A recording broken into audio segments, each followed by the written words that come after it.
James has a background in entertainment production, emergency dispatch, IT support, and then preceding all that, the obvious formal employ as an envoy to the Supreme Council under the establishment of Freemasonry. 5 years into being an actual Mason, up to 1 year with carte blanche access to vaults and archives as Special Assistant to the Secretary General, he unexpectedly uncovered some of the most shocking revelations about this so-called International Charitable Fraternal Service Organisation. Currently, he spends a great deal of his time researching, locating and unifying ritually or emotionally abused and exiled Masonic brethren in his ongoing struggle with the hierarchy of the Masonic order for what he calls the sanctity of the place, their ultimate hoodwink and the imposters investors that turned it to a death cult. His documented falling out with the various Supreme Council officials occurred upon the moment of his refusal to submit to further bizarre ritual abuses and the refusal to right all the wrongs that were currently going on at the time and to take proper measures against any further incidents, abuses contrary to every supposed teaching of that order. Now James currently finds himself on the front lines of the private, now turning public battle to bring certain leaders and their treatment of brother knights to an end.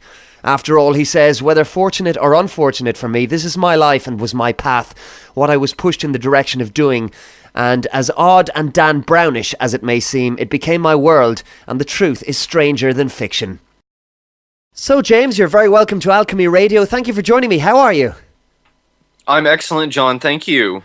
Well, How are you? I'm really good, and I'm excited. I think we've a very interesting show ahead of us. We haven't tackled the issue of Freemasonry on an individual show on Alchemy yet, and we're about to do that in depth, I believe. But before we delve into it, James, tell us a little bit about your background and how you got from, I suppose, where you were to where you are now. Well, it has to do with my family mainly. I come from a family in Dallas that has, to say it has a rich Masonic heritage would be an understatement. I mean, it goes back centuries in our ancestry, the Masonry, and then predating that, the Templarism, and predating that, the Priory, and all that. So, basically, when I was 24, it was, put to me that it would be advantageous for me to go join a Blue Lodge and, enter through that doorway, so to speak. And so a little bit, I dragged my feet, but the pressure was put on and I eventually did it.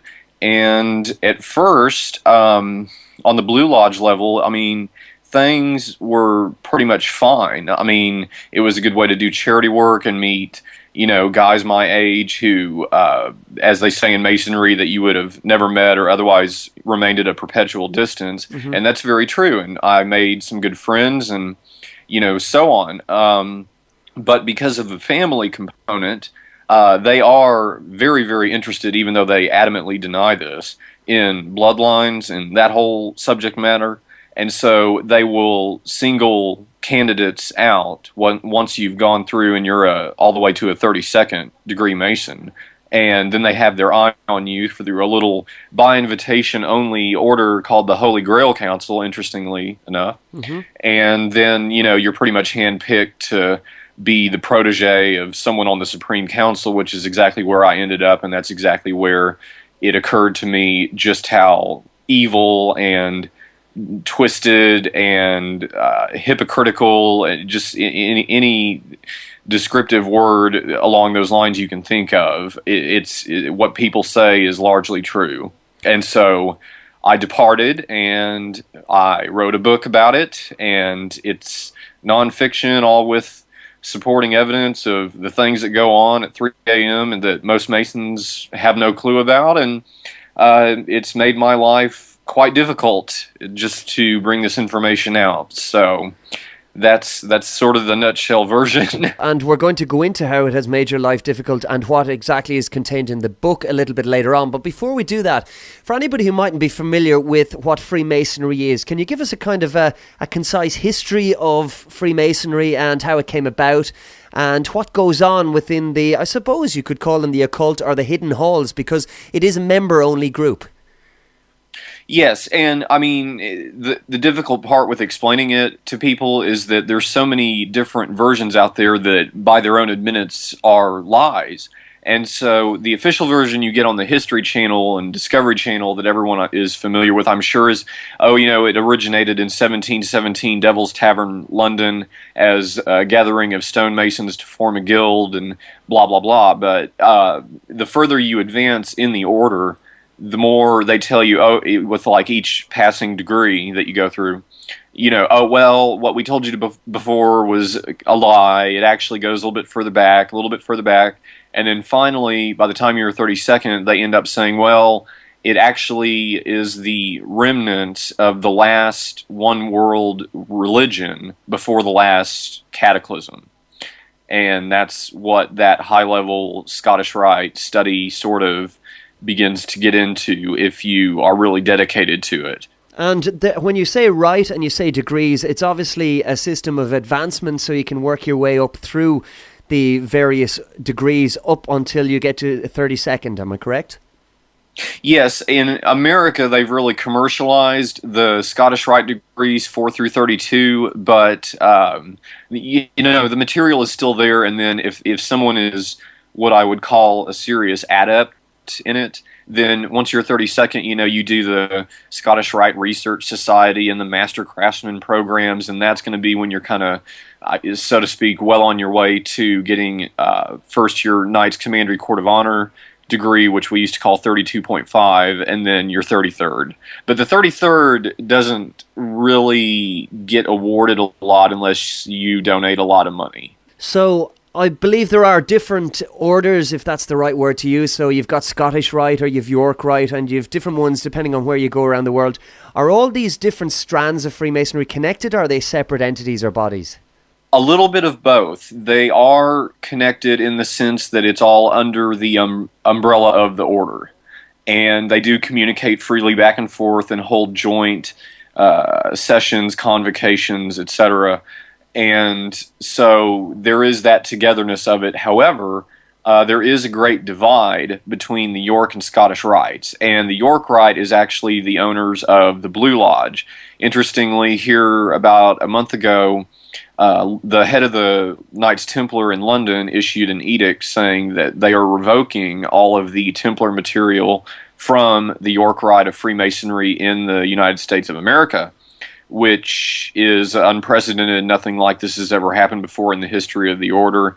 It's Frater X, refers to it as the secret war inside of Freemasonry, and he's absolutely correct. He himself is a York Rite Templar, and there's a lot of very quiet wars going on right now for who's going to rule the roost on into the 21st century. And right now it seems like the Scottish Rite is up several points because they've really engaged in a lot of maniacal bankrupting and takeovers of York Rite entities, as well as the Mystic Shrine and a lot of the other appendant bodies that don't even really exist anymore. I mean, if you pull out the old historical books that you can actually find in Barnes & Noble or somewhere about Freemasonry and its different orders, usually like a Jewel P. Lightfoot monitor of the lodge or something like that. There's all these appendant bodies that probably somewhere around 50, and they're just non-existent now because the Scottish Rite has totally taken over everything. And it's really the York Rite and these grand lodges of each state and country answering to the Scottish Rite now. And of course, none of them will admit this because Masonically it's illegal according to their own laws and edicts. Mm-hmm. But, the Scottish Rite is calling the shots all the way down to the neighborhood Blue Lodge level. Okay, and let's talk about the neighbourhood level for a second, because something that I've noticed in my own community, for example, here, and we've only got a population of about 17,000, and there is a Masonic lodge, and I've noticed quite frequently and quite recently they seem to have open days and family days and this kind of thing, and there seems to be a bit of a push or a drive to open up Freemasonry to the public, or to give it a public face, which previously I hadn't noticed. Why would this be, James, or what's the story there, and is this something that is maybe mirrored all over the world? It is mirrored. You're correct in that guess, and when I worked for the Supreme Council, Mother Council of the World in Washington, D.C., one of my jobs was to run their statistics. And when I was working there, when things were still so-called going well, their numbers were plummeting so badly because of all the bigotry and just two-facedness and scheming and the evil and everything that goes on. And these younger Gen X, Gen Y, millennial generation people like myself are very, very disenfranchised by that sort of behavior. We don't see the point in it. We don't see why others would do things to others to harm them. We just don't agree with it. And so guys are coming in, and a lot of them don't even make it past the first degree and before they're fed up and walk out. And so they had all these breakout strategy sessions, as they call them, on that Supreme Council, which issues down all these new laws and edicts to everyone on the planet in the order. And it was decided with great reluctance, I might add, that they needed to take the next step into the information age and create social media, create websites, and actually come out of the closet, so to speak, a little bit more than they had been in the past. Which, like with my grandfather's generation, you wouldn't have even discussed Freemasonry in the privacy of your home with your Freemason son. Okay. That's how secretive they once were, not too long ago. And now they've had to change their policy on that just to desperately try to attract new membership, because without that, they'd already almost be filing for bankruptcy. I mean, they've attracted a few new recruits, but not many. And again, like I said, so many have gotten fed up and walked away that it's just, it's a failing order, and the reason they're failing is because they're totally unwilling to change. They're drunk on power. They're unwilling to relinquish it, and they're all going to wake up one day and figure out it just doesn't exist, and it was all a facade to begin with. Okay, and we're going to talk a little bit more about the higher echelons, I suppose, of Freemasonry. But before we do that as well, seeing as we are speaking on a kind of a ground level, what's in it for somebody who decides they want to be a Mason? Is it, for example, a dinner club, a drinking men's club, or what goes on at that local level for people?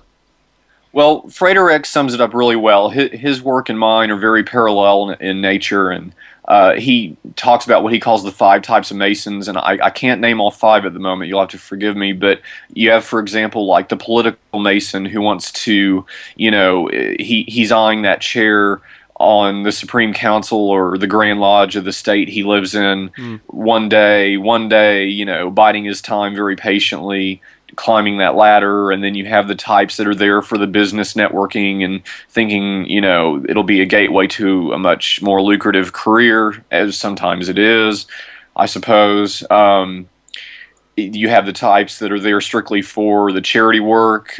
You have the guys that are there strictly to get out of the house and have camaraderie with other men. Maybe they miss their fraternity days, what have you. And those are the main reasons. Okay, and you mentioned your family reasons for joining, so let's talk about your personal experience and how you worked your way up. I'm sorry to interrupt, but I should add, there is one more type, and it's becoming more and more prevalent each day, it seems. There's the type of guy that joins because he thinks it's going to be a gateway into the so-called Illuminati, and he's power hungry. He wants to basically pillage and stomp all over anyone he can to get to the top. That's another type. Okay, so we've quite a number of different types there, and you've mentioned, James, about how you had family reasons for joining. So let's track back in time to when you first became a Freemason. I suppose we'll trace your own personal history as you worked your way up the ladder. So I suppose from the first time you walked through the door, what was the experience like for you, or what happened? Because I'm very, very curious. Oh, they practically roll out the red carpet, and not just for me, for anyone. I mean, I was taken to very lovely black tie dinners, very, very posh, chic breakfasts, at some of the finest places in Dallas. I had, they always send a committee of 3 Masons that are senior officers at the lodge you're joining out to your house to, see you in your home environment, see how you live. You go through a background check, and they just wine you and dine you. And basically any question you ask, has a very wonderful, peachy, fantastic answer, to it. And the goal is, and I have their PR and recruitment manual. They say they don't recruit. That's a lie. They do. I have the manual right here sitting 5 feet away from me. And you're basically just supposed to agree with anything that gets brought up and say that it's a good thing, and Freemasonry accepts it. It's so liberal and progressive. They support human rights and further all kinds of fabulous causes and all that, and it's a lie. Okay, and there's heavy use of the symbolism. Of course, everybody is familiar, whether they realize it or not, with the big symbols of Freemasonry, such as the compass and the G and that kind of thing, the square. So talk us through those and what the symbolism actually means, what it represents, and how that relates then to the order as you, a Freemason, would work your way up through the ranks. Well, see, that's the tricky part because, as they say in Freemasonry, all the symbols and everything are multiple layered meanings. And so just the square and compass and the G, for example, how does it go? Let's start with the G. The G, they say it stands for God. It also stands for geometry. It also stands for great architect of the universe. The square is to square my actions by the square of virtue. Basically, they say that the teaching, the detailed teaching is that, the great architect of the universe used the compass to circumscribe his, grand design and all that. And so, on the Blue Lodge level, they try to really put an emphasis on sort of a Christian take, but then you get to the Scottish Rite, and all of a sudden you're having all of this Egyptian, Sumerian, Babylonian, Anunnaki material just flung at you, like sensory overload. So there is definitely a divide in the teachings. And how many people, I suppose, would get beyond the Blue Lodge level and work their way up? Is it a case of the desire, or is it far more than that? Is it to do with, as you mentioned earlier, bloodlines or political connections or family or that kind of thing? Yes, all of the above, and it also has to do with whether you live in or near a major city. Any major city has a Scottish Rite cathedral in it. And so if you're from a small town, chances are, far away from urban areas, then chances are you'll probably just get to be a Master Mason, and you'll never really visit a York Rite commandery or council or a Scottish Rite cathedral or whatever. But when you live in or near an urban area, the night you are made a Master Mason, you have 5 guys on average come at you all at once, pretty much backing you into a corner and pressuring you to go join the Scottish Rite the next month. Okay, so basically once you have become a Master Mason, you have options and you can kind of go in a different direction, am I correct? Yes, however, if you say, no, I think I'd much rather do York Rite or I'd much rather do Shrine, they get an attitude, and again, the pressure is really, really put strongly on you. No, you need to go do Scottish Rite. And what are the big differences, James? Well, the York Rite is only a total of, 9 degrees, and the Scottish Rite is 29. And even though you could say from a ritual point of view that a lot of it is similar, they still have this age-old war thing going on, and the Scottish Rite wants it all for themselves. The Scottish Rite's ultimate goal is to be able to change the constitutions of Freemasonry to where they are suddenly allowed to give confer all degrees 1 through 33, and that these Grand Lodges and the York Rite just go away and cease to exist. I see. And you mentioned the word ritual there, because that's a big part of Freemasonry from what I understand. There are rituals performed at every level up along the way. So what kind of rituals are they, and what do they represent, or what are they all about? Because I know a lot of people will be completely in the dark, and it's probably by design, and they're wondering what a clandestine organisation or an order could possibly get up to behind closed doors.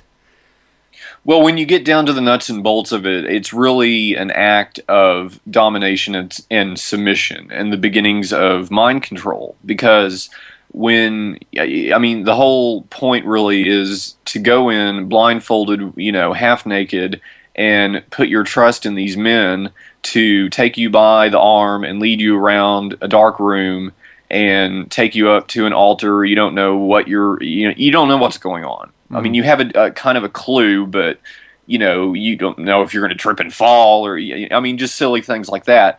And so that's part of it is to gain the trust and obedience of the candidate, and then you're administered these murderous oaths, which I published and made them very angry in my book. And like in the entered apprentice degree, you swear to have your throat cut from ear to ear, your tongue torn out by its roots, and your body buried in the rough sands of the sea, a cable toe's length from shore where the tide ebbs and flows twice in 24 hours. Should I knowingly or wittingly violate or transgress the entered apprentice mason's obligation, so help me God and keep me steadfast. And, it just gets worse from there with each oath.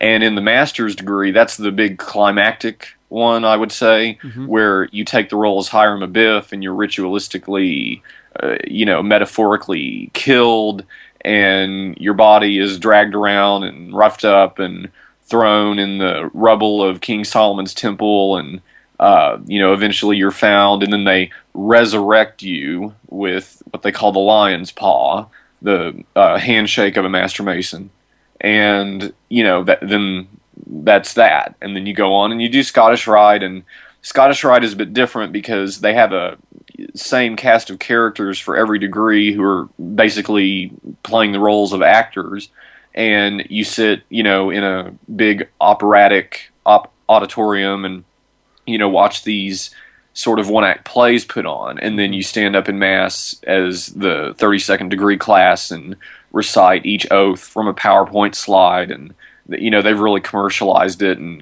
there's a lot of staunch ritualists who say that they've totally perverted all of the good material of the craft, which I do say to this day that there is good material as far as the moral lessons they harp on and on about to make it sound like there's nothing else going on late at night. But Freemasonry, it really needs transparency, or it needs to be shut down, because it's corrupted itself so badly by these men drunk on power that I don't believe it can be fixed from the inside. It's going to have to be fixed from the outside.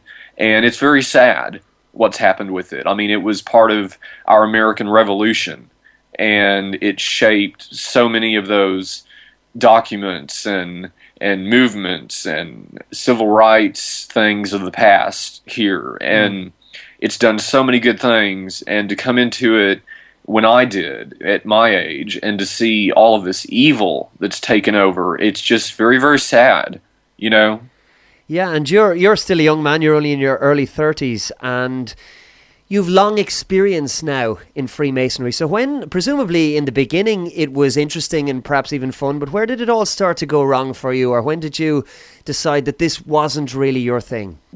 About 5 or 6 months into my position at the Supreme Council as Special Assistant to the Secretary General, that's when I started to really see what was going on. That's when I learned that what everybody thought was a stage prop for use in the 31st degree Inspector Inquisitor is actually a real dead body that they keep in the building somewhere. And it was just things like that, and Masons who would come in, because the Dallas Valley is the largest valley in the planet. It's the largest physically, it's the largest member base, it's the hub of commerce of all Freemasonry. And all these men would pass through who are Masons, and just the bigotry I would see on an increasing basis. And then, there was no problem with, nobody seemed to have a problem with me, but then the more people I met and got to know, even though to this day they have not attacked the quality of my work, everyone will swear up and down I did a incredible job, but there's a lot of jealousy, and I think a lot of people coveted my position, and I also think that I wasn't willing to play the sexual perversion tactic games being propositioned for sex almost every day in my office. And I think it all just culminated in them saying, you know what, he's not what we thought he was. So you decided to write the book, which is Freemasonry's Cult Abuses, Human and Gay Rights Controversy. I can't imagine that was received very well within the ranks. No, it sent shockwaves through. Nothing like this has ever happened in the history of the place. Yeah. So what happened? Well, I wasn't even considering writing a book. And after I left, they started following me. They started sending private investigators to take my photograph every time I walked out of my door, being trailed around town in cars. There was an occasion where I was accosted and kidnapped at a nightclub and held hostage for over an hour around the city streets of Dallas in a speeding car. I mean, it's just it's out of this world what they do when they are drunk on this power of theirs. And I noticed a pattern of just going to back down my driveway, and the phone would ring, and the chairman of the board himself would ask me, "Where are you going?"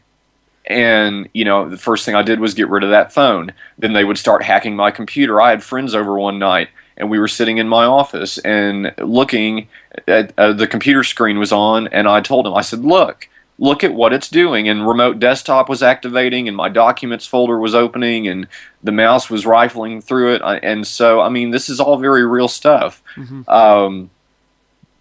So yeah, it's right now I've had to go into hiding. I'm, using a Mac, so they can't really breach. I haven't had an information leak out of that. I've had to take all these precautions. It's writing that book was a decision I made about 4.5, 5 months after I left there, because they were getting so out of control that I took stock of the situation, and I decided, you know what, I'm blowing the whistle. Enough is enough. So tell us a little bit about the book then, James, because there are some fascinating insights contained therein. What were the big ones for you, or what was the information that you really felt you had to get out there? Well, I've got another one coming on the way, but with this one, what I basically wanted to do was lay sort of the foundation, the ground, the A to Z of it for people who don't understand Masonry, and not only that, but for Masons who don't understand what really goes on in the higher levels. Yeah. So I wanted to basically, accomplish both with one book. So I tried to write it as clear and concise and easy to understand as possible. And, I themed the chapters to the degrees, and basically gave a rundown of, how from the time you walk in the door till the time you're a 32nd and beyond.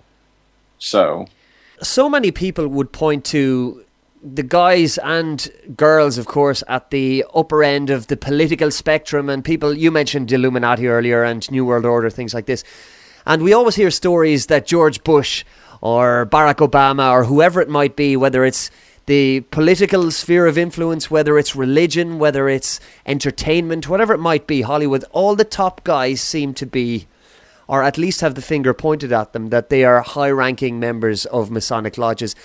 Is this true? And if so, why is this? I mean, we know it's a fraternity and there is a camaraderie that exists between members. Does that extend beyond, say, for example, the rule of law as we would know it? Common law, is there a different kind of a set of rules or a constitution when it comes to Freemasonry? Or why do goodness, yes. Yeah, they part of the Master Mason's oath, just on that Blue Lodge level, is to protect your brother even if he commits murder or treason. They word it that it's at your option, but it's basically the tone is, you're going to do it.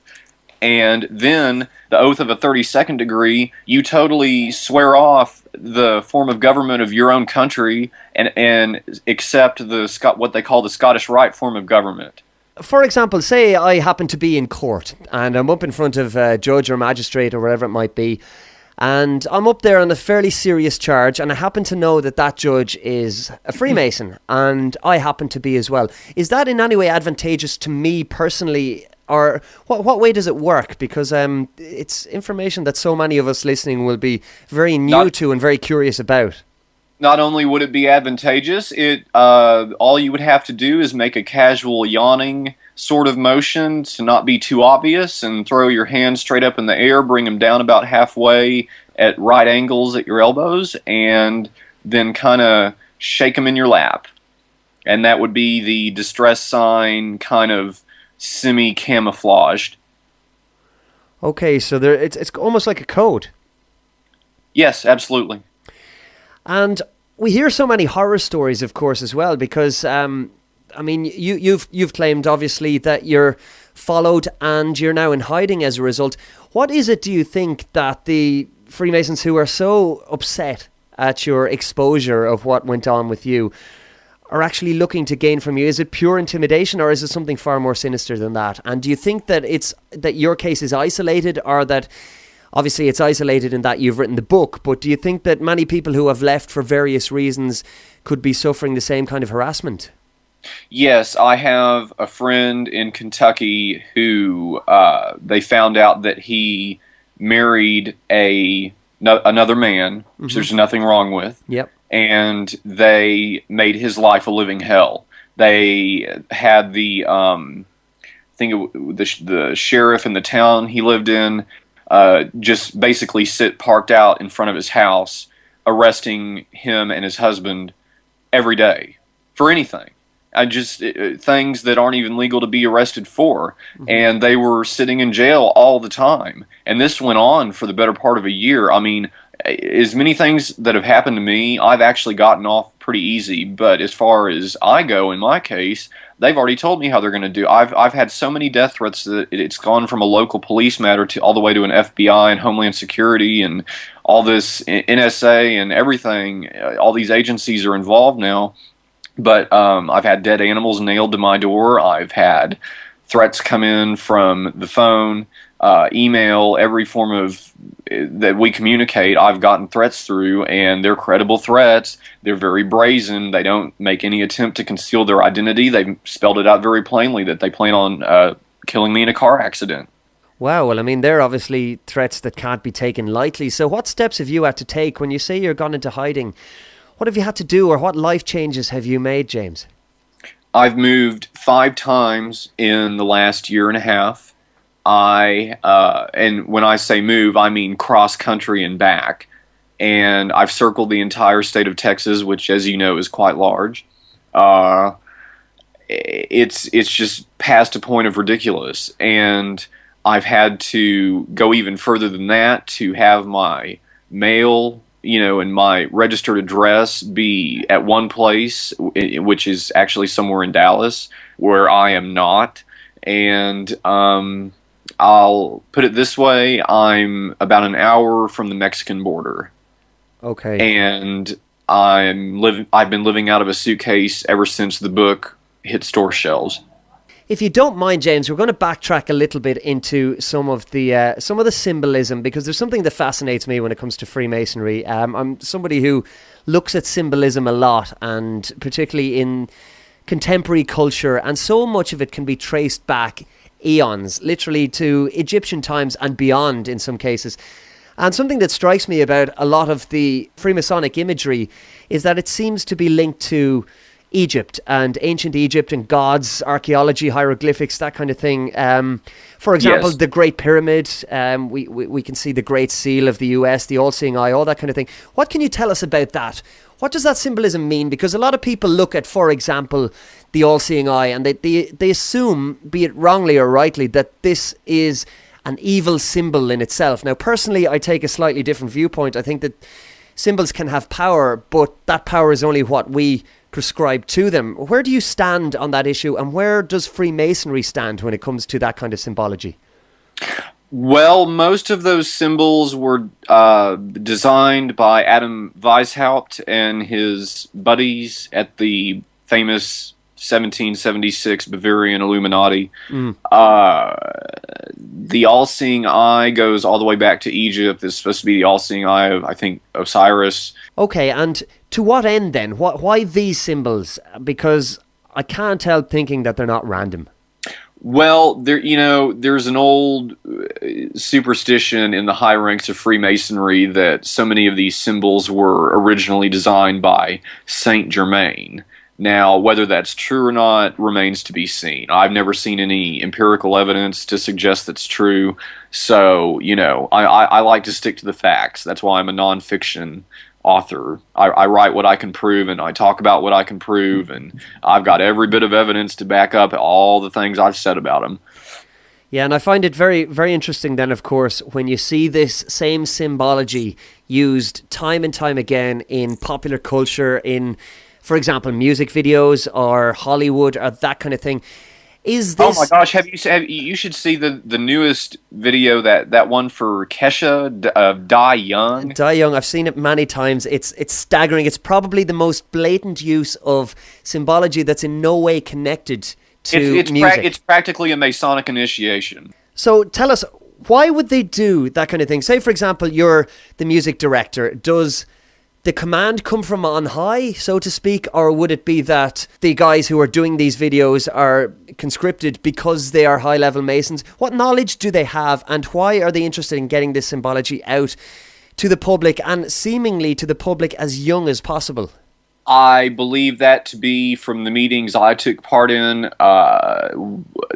basically like a last-ditch effort to try and inculcate at a young age. I mean, what better? That's how Disney's been doing it forever. Yeah. So why not get this imagery into children's heads as early as possible, so that when they're in their mid-20s or whatever, and questioning, what should I do next? Oh, what this symbol looks familiar. What's this over here?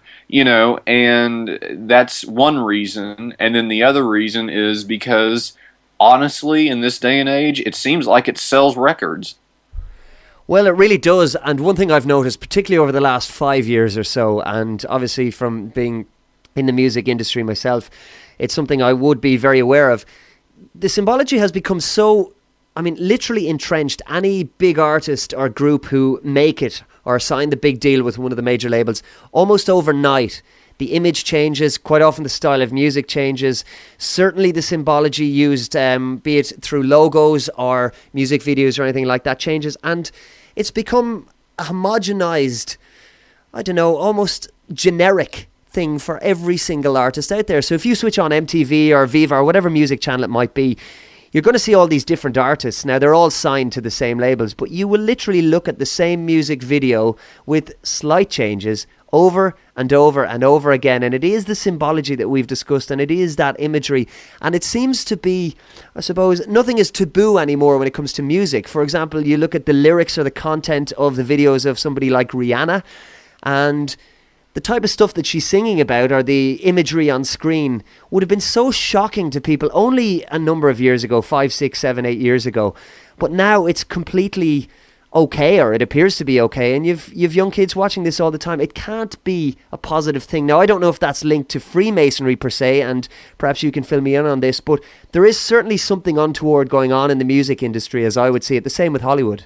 Well, definitely, and that's the biggest secret, is Illuminati, the word, is really just a 21st century pop culture catch-all phrase. You want to know who that group is, it's the Supreme Council of the Scottish Rite in Washington, D.C., sitting directly across the street from the White House in the giant pentagram. It's hiding all in plain sight, and this is what I try to stress so much in my message. Quit hunting phantom cartoonish groups that no group meets and says, hello, we're the Illuminati, meeting at the Illuminati building at 101 Illuminati Way. That's absurd. It's the Scottish Rite Supreme Council. I am pleading with people. It is the Scottish Rite Supreme Council. If Anonymous or Occupy are listening, Scottish Rite Supreme Council. So that's you want to kill the snake, you got to cut off the head. That's your head. And you mentioned the proximity there to the White House, and everybody sees, of course, the White House as the pinnacle of power, and I was going to say all that is good and righteous in the Western world, but that's not my own personal opinion, so we won't even go there. But That proximity, I would assume, is not coincidence. So tell us about the links between the two, why they're so close, and how far back those links go. Because you mentioned going right back to the foundation of the US, that there's an intrinsic link between the political classes, the political structure of the US, and Freemasonry. What can you tell us about that, James?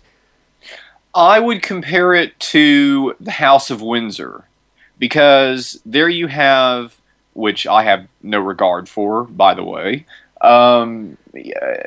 basically a public relations initiative to surround themselves with athletes and movie stars, singers, all of these stars, so that they themselves look like stars. And that's exactly what the Scottish Rite tries to do. They try to get as many recruits from the entertainment industry and from the political sphere, so that they just look so cool and so powerful, and, you know, join us because, or hang around with us because, you know, you'll go places. And again, it's just all smoke and mirrors. It is true that they do have those people in their ranks, but it's for all the wrong reasons. And perhaps some of those star types are fully aware and going along with it for everything they can milk from it, and perhaps they have no clue just how much they're being used. So, I'm sure it's different with every person, but that's the House of Windsor wrote the book on that. And the Scottish Rite adopted the policy, and it's all very nefarious. And then let's look at links to religion, and most specifically, but not exclusive to, the Vatican, because time and time again I hear stories and I read articles and people speak about how Freemasonry has a grip or a hold over the Vatican, and not just, when I say the Vatican, not just a bunch of priests going around in robes, but the whole structure, the control system that is Crown Court and Vatican. And of course that's linked then to the Windsors and the British royal family.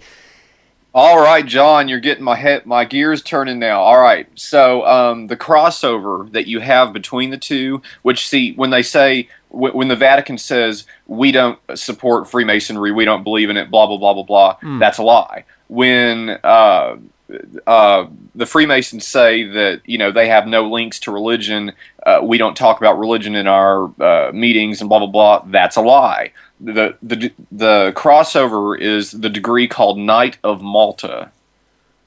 That's where the two come together. Okay, so tell us a little bit about that.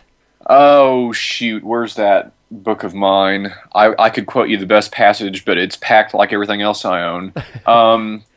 It's just, there's so many of the Scottish Rite degrees start with the word knight, and that's one of them, and that's the Christian religious one for the Scottish Rite. And as you know, there is the Knights of Malta in Vatican City, and over there, their job, the Swiss Guard protects Vatican City, and the Knights of Malta protect the island of Malta. Yeah. And everybody wonders where all these treasures are. That's a good place to start looking.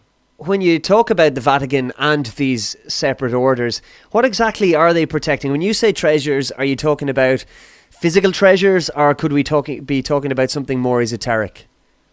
I have been having dealings with the Priory of Sion lately, and I can speculate very strongly at this point that we're looking at an object, probably something like, I would say, the Ark of the Covenant, but not what you might think.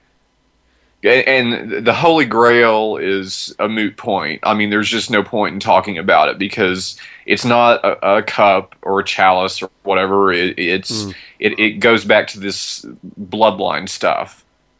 Of, you know, the French word sangral. So, you know, that's sort of where that goes. And as you asked about, you know, the religious nature of it, the big split occurred when the donation of Constantine occurred.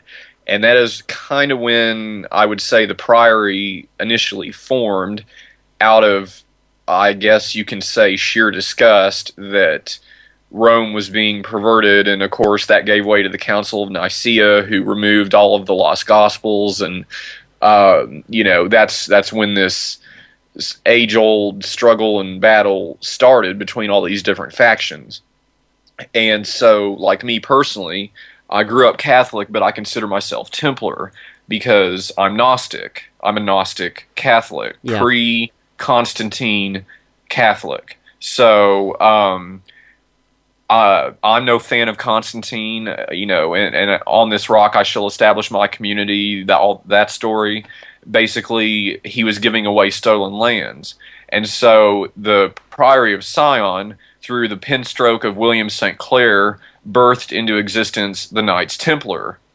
And then the Templars, when they were purged on October 13th, 1307, and fled to Scotland to seek amnesty from Robert the Bruce and train his peasant armies to win the Battle of Bannockburn, that's when the Scottish Rite sort of came into play, and that term came about, and all that Templar material was safeguarded, and because everybody wondered where their entire fleets disappeared. Right. More Templars escaped the purge than got killed. Which flies in the face of, I suppose, the official story, in inverted commas. Yes, and the only wealth that was ever seized was the wealth that they had in France.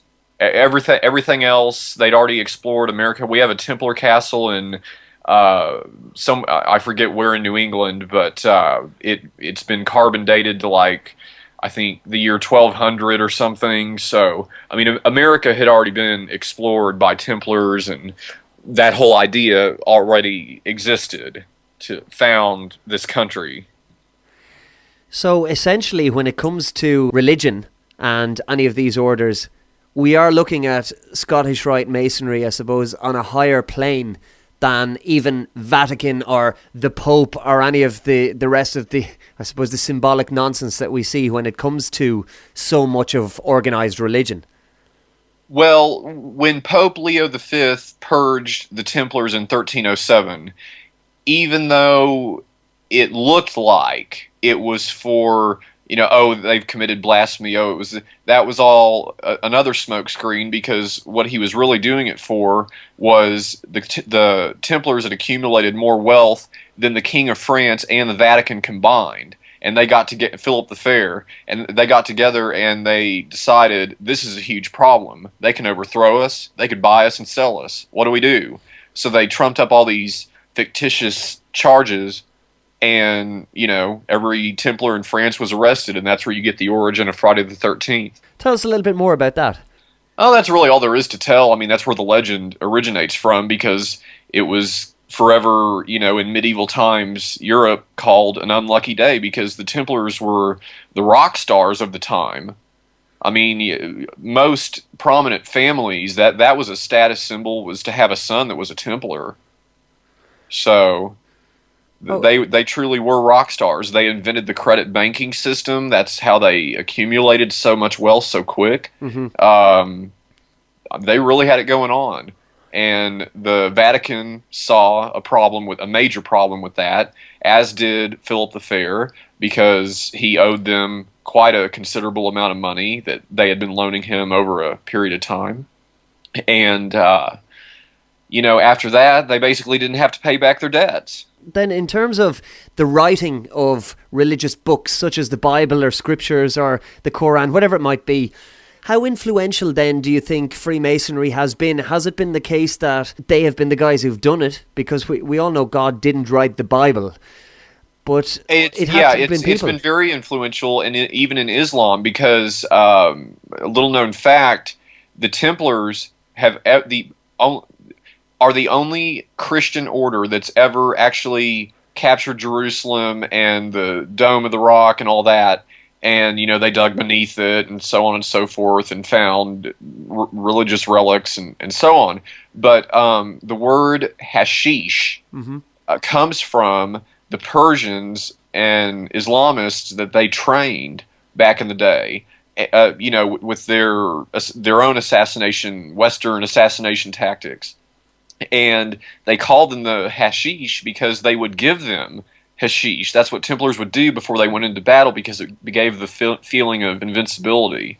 One thing I'd like to touch on, James, is the idea of Freemasonry being a way of life, and the idea that it's, I suppose, a good place for people to be, and it's a charitable institution and a charitable order, and it does a lot of good for local communities and beyond. Is that the case at a lower level? Because you speak about the higher level and how it's the exact opposite, but at the ground level, Blue Lodge level, is that something, is it a perpetuated lie, or is it actually the case? So I guess what I'm asking you is, are there thousands or possibly tens of thousands or hundreds of thousands of Masons out there who live good lives and who enjoy Masonry at that level and whose intentions are good and who probably do good deeds in the name of Freemasonry?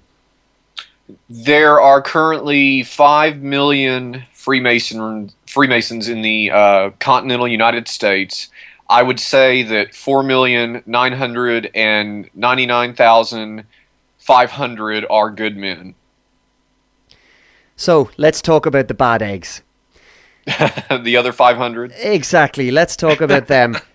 Where are they? Who are they? What positions are they in, I suppose, to the layman, even beyond Freemasonry? Are there any recognizable names that can be named? Or where can we go with this? Tell us all. Well, the man with the top job, as I call it, is Ronald Seal. He's what they call the Sovereign Grand Commander in Washington, D.C. He's the top boss of it all. He runs the Supreme Council. Then there are his subordinates, such as S. Brent Morris, Arturo de Hoyos, who are the ones who are always on the History Channel, talking about how wonderful it is. And then there's a whole... The Supreme Council is 33 men, so those are the guys who are running that show out there and have direct influence over everything under the sphere of Freemasonry. Beneath them, you have what you call the Honorary Supreme Council, which is anyone who's been awarded the 33rd degree. They have voting rights. But, well, actually, no, pardon me. They only have voting rights once they're a 33rd and get awarded the Grand Cross of Honor.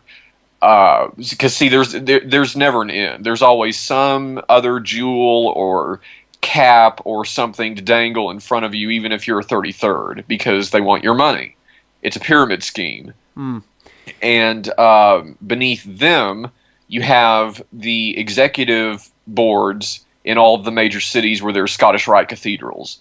And those are also referred to as Honorary Supreme Council members because they make the decisions for the subordinate valleys. Every major city has what they call a valley, and then the state is referred to as an orient. And these people and this structure is, in essence, the shadow council that works behind the scenes to run the global empire, I suppose we could call it. Would that be accurate? 100% correct. Okay, so when we look at Barack Obama or George Bush or Angela Merkel or whoever it might be who's in a position of perceived power, the guys pulling the strings in the background are the ones with the real power, and these are who we're talking about right now, yeah? Yes. If you want me to cover the Bushes real quick, I'll give you my personal take on that. Go for it. George Herbert Walker Bush is a Mason. His son was obviously a bonesman like him, but I think George W. Bush is one of the types of personalities that doesn't really like answering to other people because, let's remember, he's a spoiled rich kid from Connecticut, not Texas. Texans get very upset with the way that he sort of cartoonishly mocks our culture when the truth is he's from Connecticut. So Barack Obama is Prince Hall. And see, Prince Hall is, I swear to you, John, it's the last organization on this earth, Freemasonry I mean, that gets away with being openly racist and practicing segregation. Now, they will admit black gentlemen into white lodges nowadays. They had to.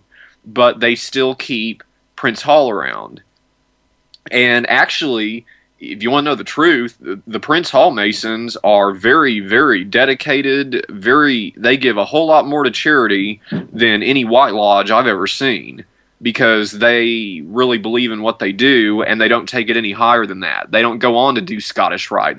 Because they don't allow them to. they tell them that they're clandestine Masons because they're Prince Hall. Even though they do the same ritual, even though they do all the same work, they say, oh no, you're clandestine. You can't sit with us in our lodge. It is vehement racism. How would somebody like Barack Obama then advance from Prince Hall to the position that he's in, albeit a position of perceived or puppet power? Well, to use Obama as an example, I would say that's an exception to the rule because he is the president of the United States, and so naturally any Masonic official is going to, suck up to him.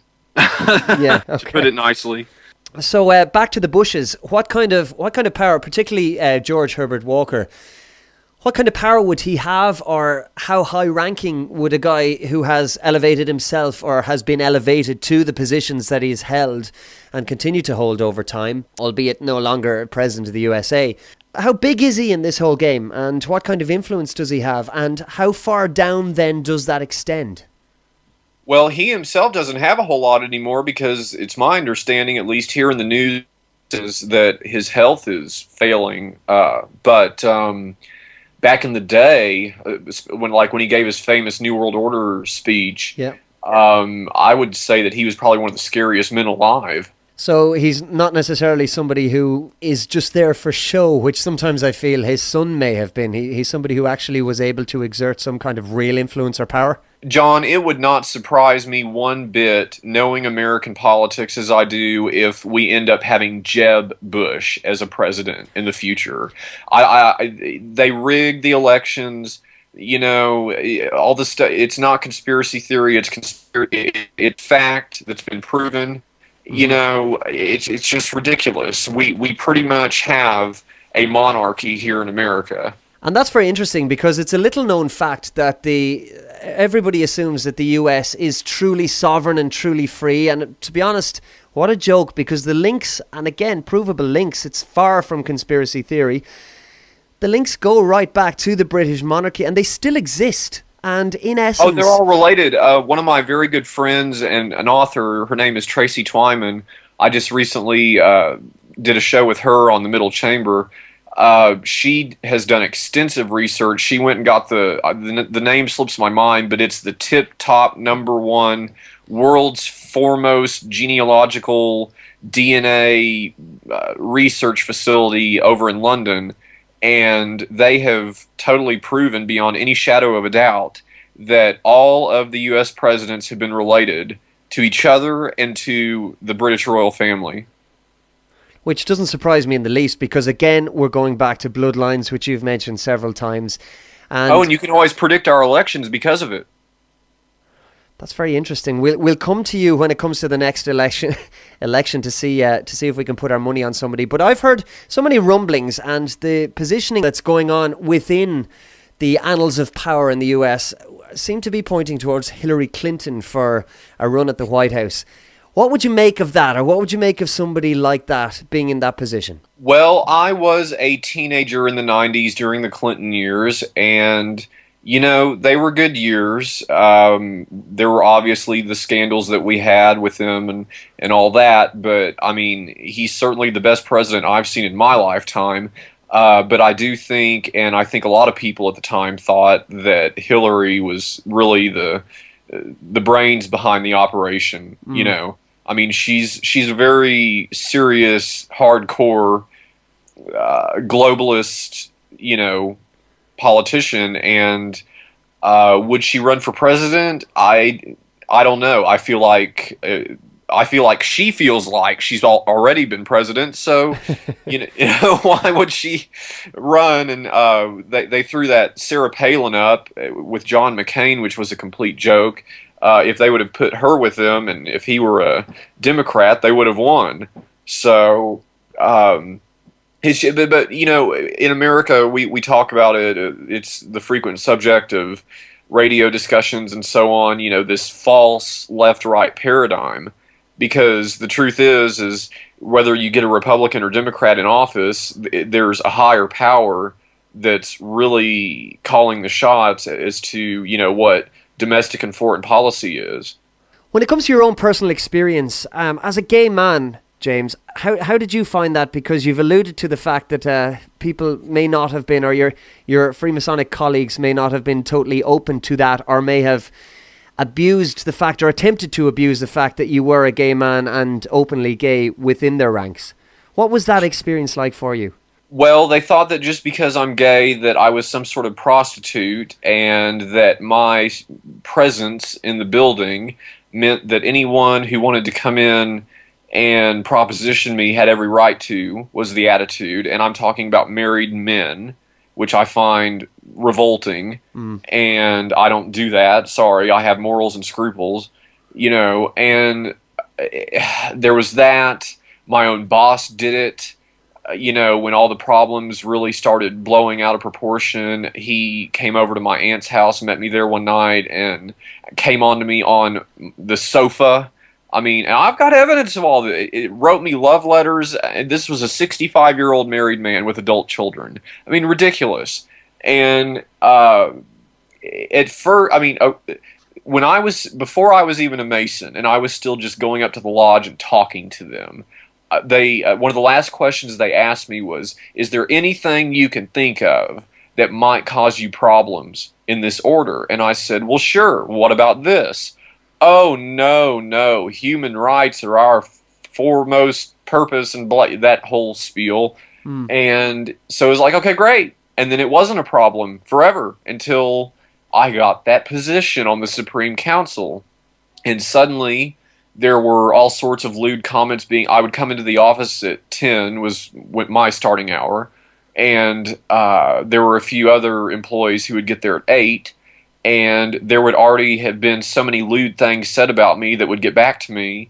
I just had to learn to ignore it. But then it kept getting bigger and bigger and nastier and nastier, and I think a lot of it, like I said earlier, had to do with I wasn't willing to go upstairs and do the hanky-panky with some of these guys, and I wasn't willing to play that game. I wasn't willing to, it was really bizarre, and they decided they needed to get rid of me, and they put someone else in who looks like he could be my twin, and who does do that stuff. And what's sad is, I don't even think he's gay. I believe him to be straight. Wow. But he is convinced that the only way he's going to get anywhere in Dallas society is by submitting to this. And I think it's very sad. And do you think it could be the case, James, that this is policy? I don't mean necessarily in your isolated incidents, but it's policy to treat people almost like they're chattel, to be used and abused in the higher echelons as you work your way down. Or could it be that there just are some bad people who have made their way to the top, and that the whole order isn't rotten to the core? What's your take on the broader spectrum of Freemasonry? Is it something that should be brought down from the outside, as you mentioned, in, or can it be healed? It could possibly be healed if it were brought down from the outside in. If there were more of a public or governmental outcry for transparency, Freedom of Information Act, whatever, it will really right a lot of wrongs. It will drag all of this stuff done in the dark into the light, as they say, and it will put a stop to it, I believe. Because as I'm sure you know, John, most people who have evil intentions are the ones who do make it to the top, because they're willing to do things to others that you or I or anyone else with a conscience can't. Absolutely. We had a very interesting discussion on this show with a guy called Thomas Sheridan, a guy from Ireland, who has written extensively about the anatomy of a psychopath. And the type of people that you're describing right there are absolute dyed-in-the-wool psychopaths, people who don't have empathy. They lack that, I suppose. And sociopaths, yes. Yeah, there's no humanity there. And unfortunately, when it comes to quite a lot of things in society, be it politics or big business or industry or finance, it is these people who have a ruthless, non-empathetic streak who make it to the top. And it sounds like we're looking at the same thing within Freemasonry. So to follow on from that, James, do you think that a lot of the ideas of Freemasonry at a Blue Lodge level are worthy, and that once I suppose the deeper, darker, more occult, ritualistic sides of Freemasonry are stripped back, there could be something left there that is good for people and good for humanity and good for members and non-members alike once it was done in a transparent way. Yes, I think the simplest answer to that conundrum is leave the Blue Lodges alone for the most part, because they really haven't done much wrong. Some have, because again, so some of them are very, very dominated by Scottish Rite characters that sit off to the sides and tell the people in charge in the chairs, and like the Worshipful Master and so on, what to do, what to say, what you're going to talk about, blah, blah, blah. And these guys, they say jump, they say how high. So I think really the solution to all this is the Scottish Rite has to go. It has to. And how can something so seemingly powerful and all-encompassing be infiltrated from the outside in when they seem to be so deliberately hidden? From the outside in, it's more from the inside out, because that's where the corruption starts, and that's when they they have a program called Sentinel that they had privately developed. It's a piece of software that keeps track of every Mason on the planet and what they do for a living. So if they have a problem anywhere on the planet, all they have to do is pull up Sentinel and figure out who is the judge there, who are the police there, da-da-da-da-da, and, then they make some phone calls and they say, brother, now this is for the good of the fraternity. And, these guys do what they say.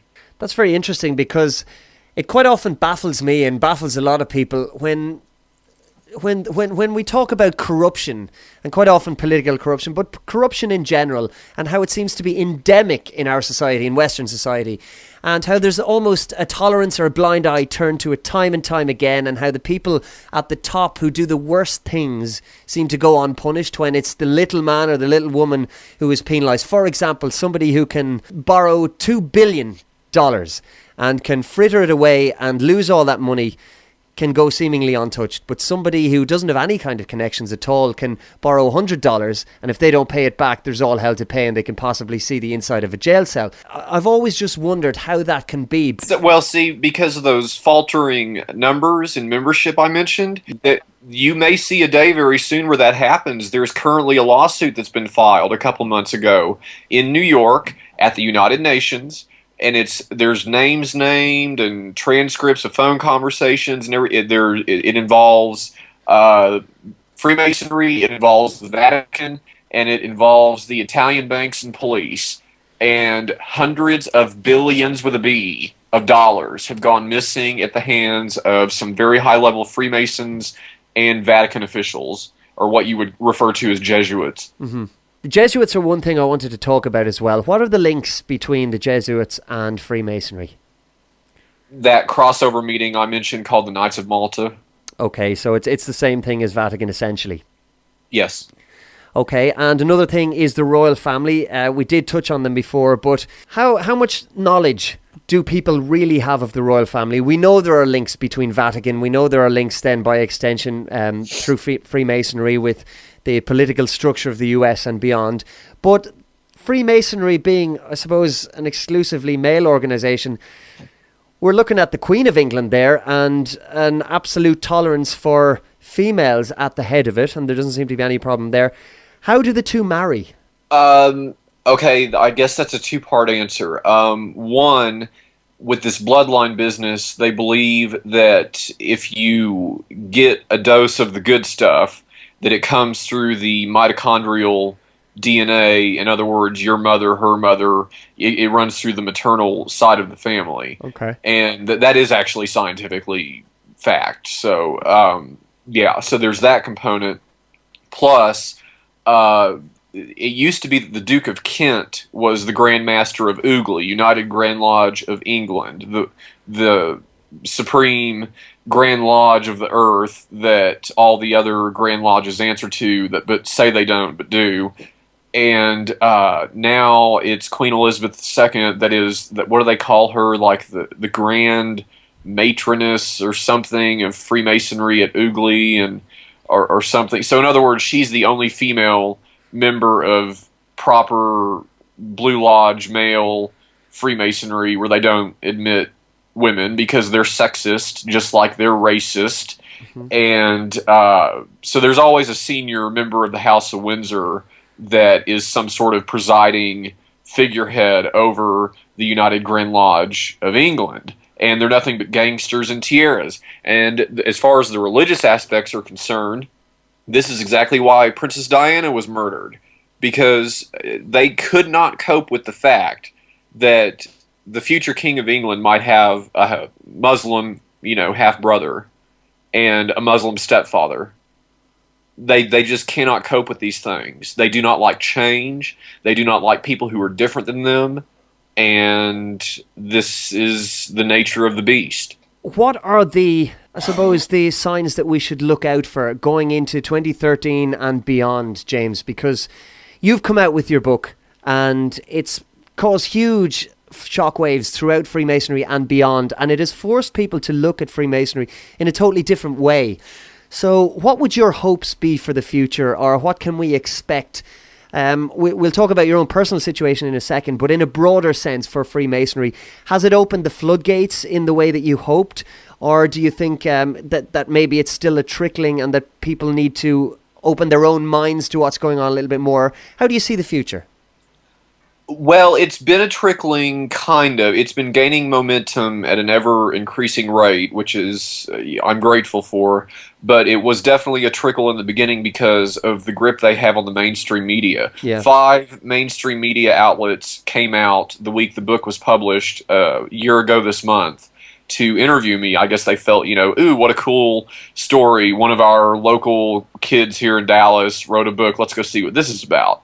And they all wrote their stories, and then mysteriously all 5 stations threw them in the garbage. And I happen to have a friend who's an on-camera reporter for one of the most major news station in Dallas. And I asked her, what is going on? And she said, yeah, it was, we were told to scrap it. And she herself was put on administrative leave for the first time in her career. Wow. Just for having interviewed me. So it's been very difficult to get the information out. That's where the alternative media has really been a gift from God.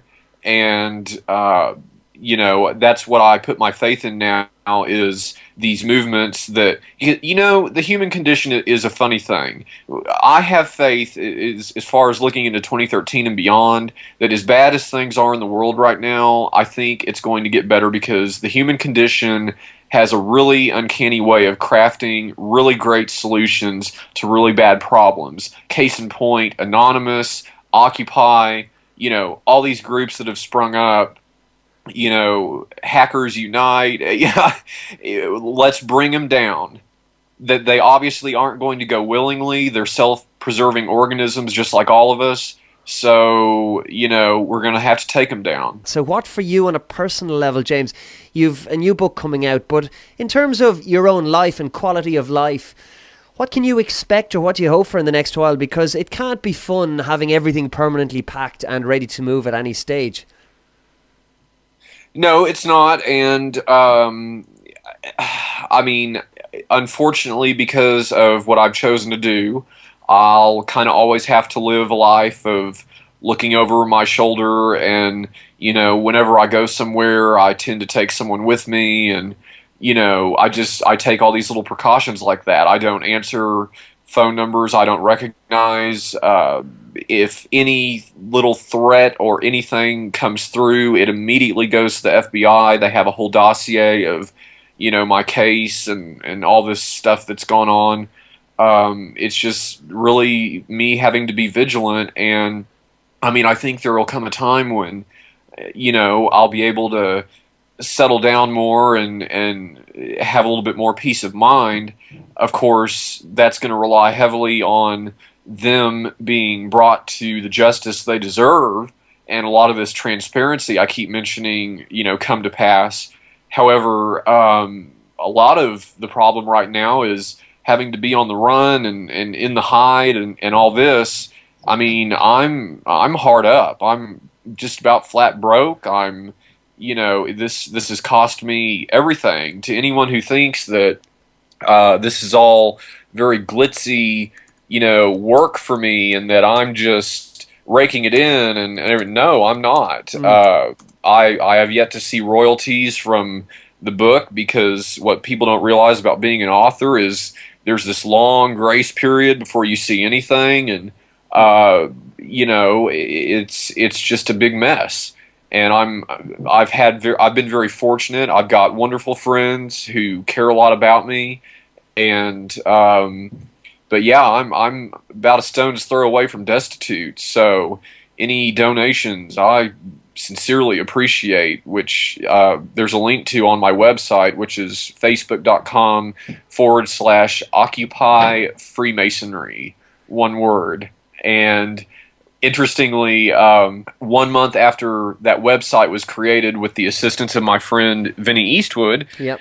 the Masons went and created a COINTELPRO site called with Occupy Space Freemasonry to try and detract people from mine onto theirs. So, but yeah, mine is /Occupy Freemasonry, one word. And on there's a link to donate, and Lord knows I need it. And of course, if people want to check out your book, Freemasonry's Cult Abuses, Human and Gay Rights Controversy, they can do so. It's available on Amazon. Where else can people get it? It is guaranteed in stock in Barnes & Noble, and they can also visit my publisher's website at newfalcon.com, and I am under the category of politics. And there's a ton of fabulous books on there as well. Before we let you go, James, would you have any concern with regard to your personal safety that the authorities or those who, I suppose, are protecting you would in any way be infiltrated? Oh, that's already happened. The last 6 death threats that came in, I called the FBI agent in Dallas in charge of my case, told him about it, obviously, like I always do. And he said, well, since you're in the place where you are, I'm not going to name the name of the town, he said, go there and file a report, since technically it came through on a line in their jurisdiction and blah, blah, blah. And so I went and did that, and the very first thing that the sheriff said to me, he goes, well, I'm a 32nd degree Mason. And I said, well, then I'm going to need to sit in this room for this deposition. And I phoned him. Oh, yeah, I just gave it back to your special agent in Dallas, with this attitude in his voice. So, I mean, it's been this back and forth of police throwing it away, and the FBI has actually taken a legitimate and altruistic interest in it, but it hasn't really gotten anywhere, because as the special agent in charge of my case told me, he said, I've reached the extent of my ability to investigate this. The suspect list is too long. It's a mess. And I mean, I've pretty much, it's cost me everything just to do this. I've lost my house. I had to flee Dallas, where they're all headquartered. I've been on this constant run, and it's a very dear price I've paid. So, but I believe in what I'm doing. I believe I have a role to fulfill, and I believe all this information has to be brought out. I was once, I believe, under the full influence of their mind control. I let them treat me in terrible ways, and this is my vindication. Tell us, once again, when can we expect the second book? It's going, I'm really going to vet them worse than in the first one. So that relies on many pages of additional evidence in my possession. I'm still trying to get that compiled and merged in with Microsoft Word and put the finishing touches on it, and it takes about a year for a book to go from manuscript to store shelves, so it's probably going to be around Christmas. So it's a ways off, but it is nearing completion. James, all the best for the future, as I say. Thank you very much for joining me here on Alchemy Radio. It's been fascinating speaking to you, and a great pleasure, I must say. Thank you, John. Likewise. Alchemy Radio.